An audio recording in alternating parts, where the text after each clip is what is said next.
La natation est l'art de se mouvoir dans l'eau. Malgré tous les traités qui ont été publiés sur cet art, la natation n'est encore aujourd'hui qu'un apanage du petit nombre. Cela tient à ce que l'on n'a pas su mettre à la portée de toutes les intelligences et de toutes les bourses des méthodes simples et claires permettant d'apprendre en peu de temps, sans fatigue, sans effort.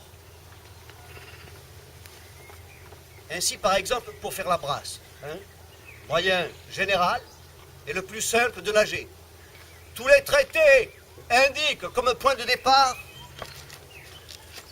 les talons rapprochés, les coups de corps.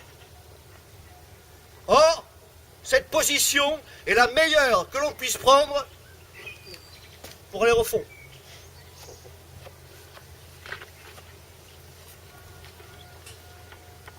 Si ce petit traité peut devenir populaire, tout le monde saura bientôt nager. Excepté ceux qu'un naturel indolent rend ennemi de tout mouvement. Tout le monde a le plus grand désir de savoir nager. Mais l'on croit volontiers que c'est très difficile ou qu'il faut apprendre de jeunesse. Ce sont là deux erreurs. On peut apprendre facilement à tout âge. D'autres prétendent qu'il suffit de n'avoir pas peur. Dire que la peur empêche l'homme de nager, c'est le prendre pour le plus timide des êtres vivants. Un grand nombre de marins ne savent pas nager. Est-ce la peur qui les en empêche?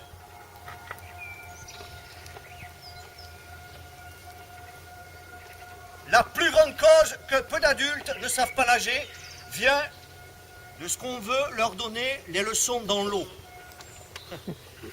Outre le fait que les écoles de natation et les maîtres sont en petit nombre, tout le monde ne peut se payer un professeur. Et même dans ce cas, la crainte naturelle que l'eau inspire ne permet pas à l'élève de bien se rendre compte des mouvements qu'on lui fait faire. Comment exécuter ce qu'on ne comprend pas? La natation est un duel continuel qui n'attend qu'une faute de qui le brave pour l'engloutir. Ce n'est pas sur le terrain qu'on apprend à manier une épée. De même, on doit savoir nager avant d'aller à l'eau. Les armes de la natation sont les jambes et les bras. Quand ces membres sauront ce qu'ils ont à faire, ils sont trop intéressés à la conservation du corps pour le laisser noyer. Aussi, les nageurs qui veulent se suicider par ce moyen sont-ils obligés de s'accrocher une pierre au cou. Nager n'est pas naturel, cela présente deux difficultés. Faire agir les jambes, coordonner les mouvements des jambes avec ceux des bras. La première difficulté est évidente. Il est facile de comprendre la seconde. Oh. Oui.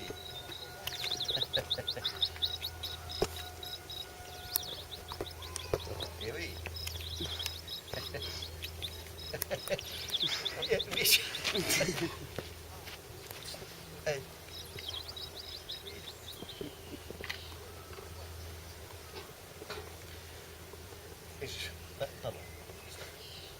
Étant assis, on fait toucher les talons ou tout simplement les genoux. On place les mains au-dessus, se faisant face et écartées de 30 cm environ. Dans cette position, on fait toucher les mains en même temps qu'on écarte les genoux. Puis, on rapproche les genoux en même temps qu'on écarte les mains. En faisant cela, on s'aperçoit tout de suite que les mains et les genoux ont tendance à s'écarter et à se rapprocher en même temps. Or, dans la natation, les jambes doivent se rapprocher quand les bras se séparent, les mains se joindre quand les talons se disjoignent, et vice-versa. Il faut donc devenir maître de cette tendance naturelle des membres et obliger les jambes à agir comme elles doivent le faire dans l'eau. C'est ce que l'on obtient en répétant l'exercice suivant qui comprend les 3 mouvements du nageur.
Théorie des mouvements natatoires. On se couchera sur le dos, soit sur le gazon, soit sur un tapis, un lit, etc. L'important est que les membres ne soient gênés par aucun obstacle. On prendra la position suivante. Les bras allongés de toute leur longueur au-dessus de la tête, les mains ouvertes et se touchant par le plat ou la paume. Les jambes allongées, écartées, autant que possible, les jarrets tendus, la pointe des pieds en dehors. Premier mouvement, approchez les jambes l'une de l'autre, les jarrets tendus, les genoux et les talons se touchant, les pieds ouverts. Écartez en même temps les mains de 15 à 20 cm en tournant la paume en dehors. Deuxième mouvement, décrire lentement un demi-cercle avec les bras lorsqu'ils sont tendus en croix. Rapprochez les coudes près du corps, un peu en avant, réunir les mains dont les paumes viennent se toucher, les pouces en avant, les bras relevés, les doigts à hauteur de la bouche. Pendant que les bras décrivent leur demi-cercle, ployez lentement les jambes, en écartant les genoux autant que possible, la pointe des pieds baissée, les talons se touchant toujours et les amener aussi près des fesses que faire se pourra. Troisième mouvement, allongez vigoureusement les jambes, en écartant les talons, pour revenir à la position de départ. Allongez en même temps les bras, sans précipitation.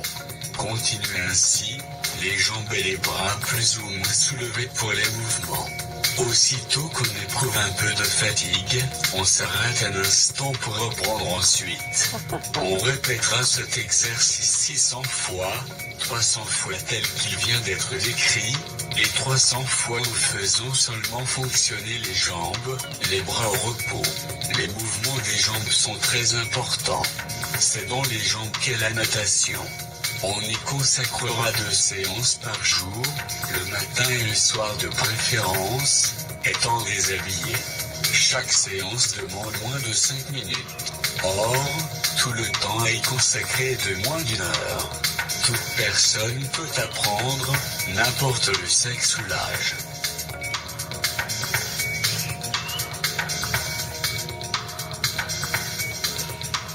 Les exercices à sec étant achevés, Le nageur ira à l'école de natation.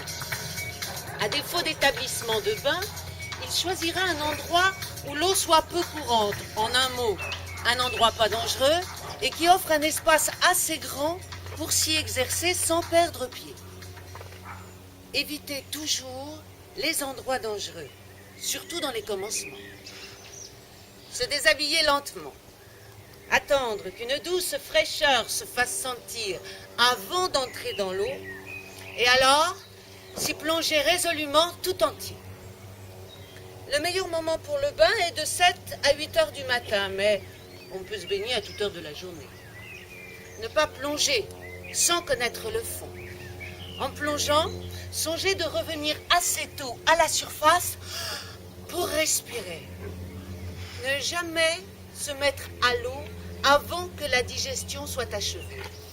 3 heures au moins après le repas. Il est bon aussi de s'exercer à nager avec ses vêtements. On y arrive en commençant par garder sa chemise, un caleçon, une chaussure et ainsi de suite. On peut s'exercer à faire un sauvetage en jetant à l'eau un sac contenant du bois et des pierres ou tout autre objet simulant un corps humain. On va le retirer en plongeant.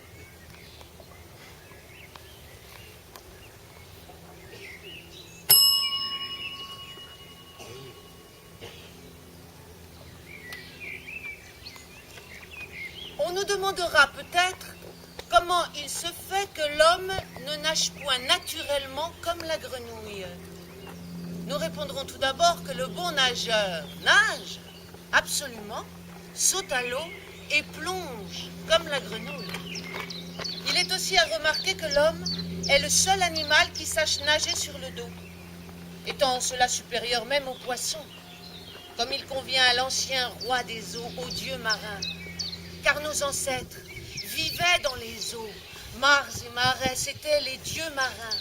Et aussi les ancêtres qui précédèrent ces dieux, dont le plus ancien est Uranus, Uréanus, qui urine par l'anus, et sa femelle, la plus ancienne des déesses égyptiennes, la grenouille.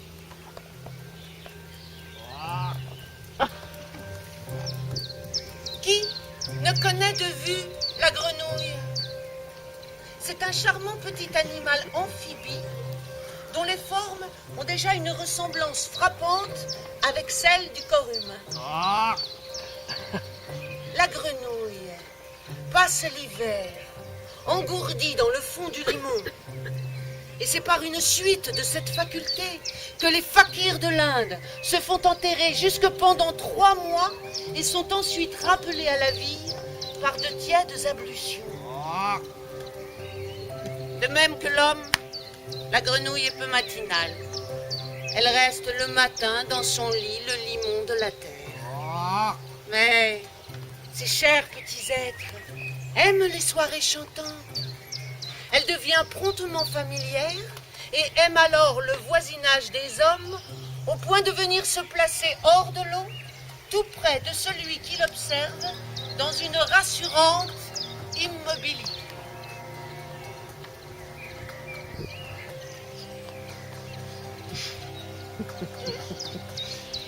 Les grenouilles sont douées d'une voix puissante et font entendre entre autres les cris coac, coïc, coac, pour appeler à la coaction. Et quick ou quick en échappant au danger. Bien qu'il y ait mâle et femelle chez la grenouille, elle n'a pas de sexe apparent. À l'époque des amours, elles s'assemblent en troupes venant de loin à des appels réitérés et variés. Le mâle fait entendre vigoureusement le cri que ré-est. Que ré-est. Cœur est haut. Où l'on peut voir l'origine de créer et créo du verbe créer. Les cris coac redoublent en même temps, c'est un vrai sabbat. Nous avons encore noté caracara, cat-cat, mais surtout le cri quéquette. Ce dernier est un appel bien clair que la grenouille fait entendre dans les prés fleuris où elle chasse les insectes. Tant que la grenouille ne fit qu'être grenouille, son langage ne se développa pas considérablement. Mais aussitôt que les sexes commencèrent à s'annoncer, des sensations étranges, impérieuses, obligèrent l'animal à appeler à l'aide et au secours, car il ne pouvait se satisfaire par lui-même, ni amortir les feux de l'amour qui le consumait. La raison en est que la grenouille n'a pas le ballon.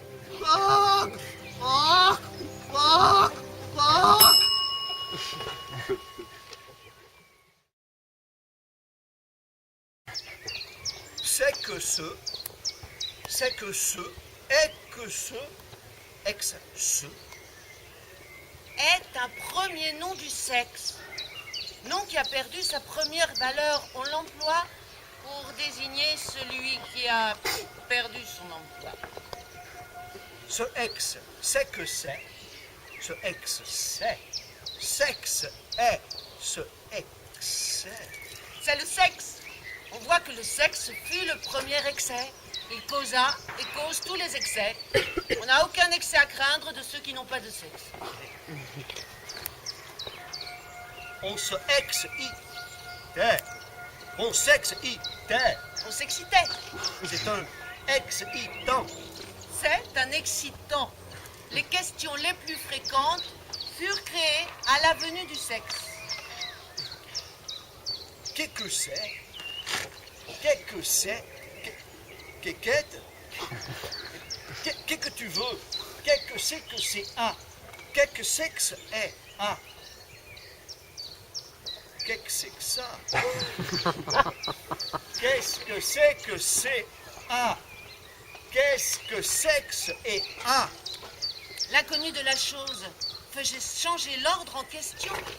Qu'est-ce que c'est que ça? Je ne sais que c'est. Je ne sais que ce est. C'est que ce. Ah! Génère.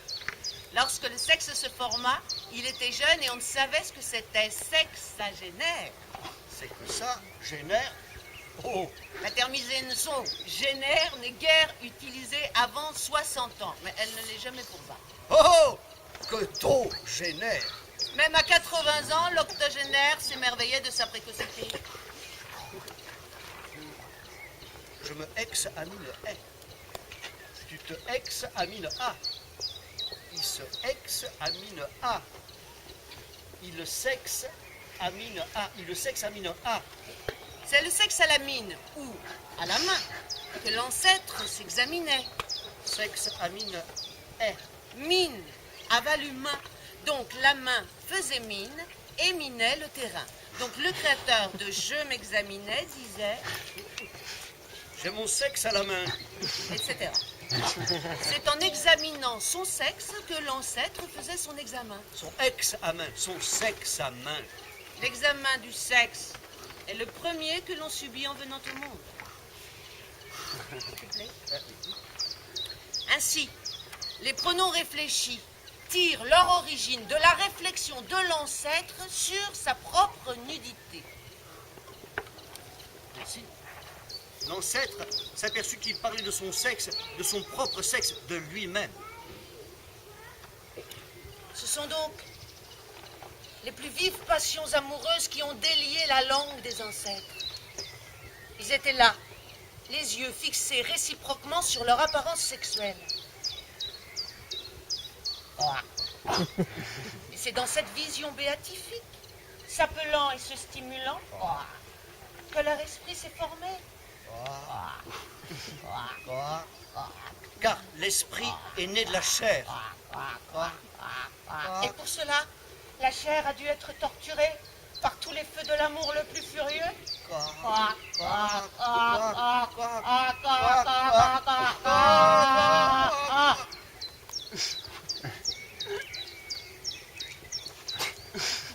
Le mot sexe nous a entraînés bien au-delà de notre première intention. Chaque son est un esprit d'ancêtre qui saisit le penseur et le conduit de tous côtés parmi ses relations, son entourage, lui raconte sa naissance, sa généalogie. Un jour que nous observions ces jolies petites bêtes, tout en répétant ce cri, l'une d'elles nous répondit, les yeux interrogateurs et brillants, par 2 ou 3. Il nous était clair qu'elle disait. Que tu dis? Un autre jour, nous vîmes un mâle qui avait par 3 fois manqué son accouplement. Tourner le dos avec un dépit marqué à la petite femelle trop remuante.